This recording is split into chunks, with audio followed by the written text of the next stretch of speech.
My first trip to Washington, D.C. was a life-changing experience to me. I, I had never been there. I just had a feeling for what I wanted to see. And the things that I wanted to see were not a long list. I wanted to see the National Cathedral, the Lincoln Memorial. I wanted to go to the Vietnam Wall, and I wanted to go to the Art Museum. Nothing disappointed me, but it was the Vietnam Wall that absolutely grabbed my heart. I just loved it. It was the most powerful place I have ever been. And I was with a group of friends, and we were all part of the Speakers Association, and they had gotten an okay to set up a platform out in front of the wall so that we sat on the ground, and behind us was the Washington Monument. In front of us, spread out here, was the wall. It was amazing. And we sang songs like Where Have All the Flowers Gone? We sat around like we did as teenagers. And one by one, different speakers who had been in Vietnam and had stories to tell came up to the mic and told a little about their experience. And that was the most mind-blowing part of it for me. The first one to come up was a man by the name of Klebe, and Klebe was McClary is his last name. Klebe McClary was a lieutenant in the Marines, and he was, I had seen him around. I'd seen him at national conventions of the speakers, but I didn't know what his story was.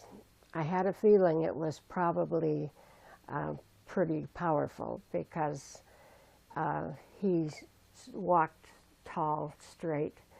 He always had his uniform on, his dress uniform. He had they took his hat off, his head was a shiny, polished skin. And the only thing that really stood out about his head was the black eye patch that covered the left eye, or where the left eye had been. And the left sleeve was folded up and pinned because the arm wasn't there anymore. I just knew this man had a story. And he came up and he said, when he had been hit, and he explained a little bit about the scene of when it happened. But he said when it had happened and he grabbed for his gun and realized his arm wasn't there, he thought, well, now what do I do, you know? And so later, when they did find him and carried him out, they put him in a medic's tent. And one by one, his troops filed by, and each one paused at his head and saluted him, because here was a man, a hero, someone who was working to save them, and he was ready to leave it all on the battlefield. I just couldn't help but think, thank God he's here and wasn't left on that battlefield. However, lots of his friends were, and he has a message. So he talked about that, and it took him 34 surgeries before he could walk. They said he would never walk again, but he said, you don't tell a Marine that. So that's the way it was for him. He left the stage, and a nurse came up in her uniform, and she said that for months and months after the wall was up, she could not get near it. She would come and hang in the trees. They called them tree vets. They would hang back in the trees and just watch what was going on. And she explained that the reason this worked for her was that she was convinced if she ever walked up all the way to the wall, she would start to cry and never be able to quit. So she continued to hang in the trees. One day a friend called her and said, "It's time for us to go to the wall. I want you to come with me. We're going." And they went. And she said, "Oh my goodness." She went to the wall. The healing began. She looked for names. She rubbed the stone. She loved it there. And then the next time they came, they wore their uniforms.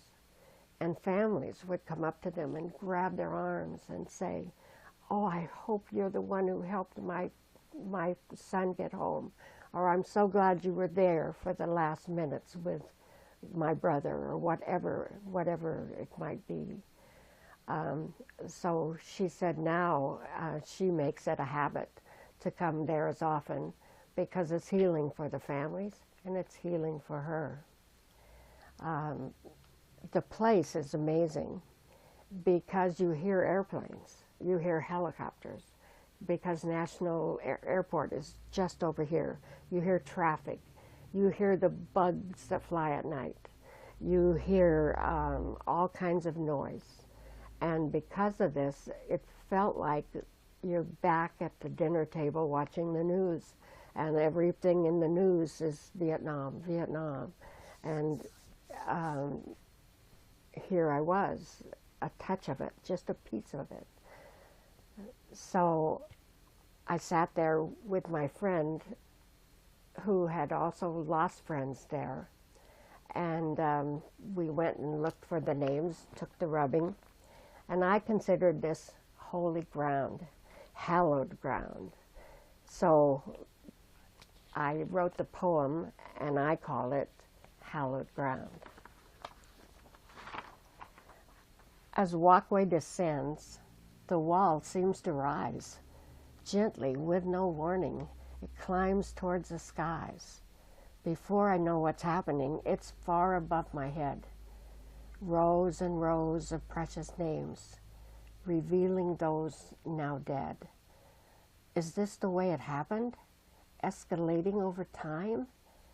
Is this the way it happened? As to outcome, were we blind? What starts out full of promise, what starts out for the best, can cost the price so dear it puts reason to the test. Even with no loved one's name to find upon the wall, I feel the sting of painful loss for each who had to fall. Seems this place is perfect, where airplane sounds abound. For me, I know for certain, I stand on hallowed ground. Figures searching, touching, rubbing, as if polishing the stone. Searching, touching, rubbing for some bit to take back home. More than just a souvenir or snapshot for a book. Each rubbing says, we won't forget the awful price it took. The tree vat keeps her distance, still awaiting time to heal. Within her silent vigil, she'll remember, watch, and feel. Bronze statues in the tree line seem to simply pause in time. Many hands caress them daily as to say, oh, I wish you were mine. Peace on earth, goodwill to men, is mouthed it seems in jest, as round the world wars battle on and take the very best. God of love, teach me how to live where peace abounds, and to remember always times I've stood on hallowed ground. It was a special, special day.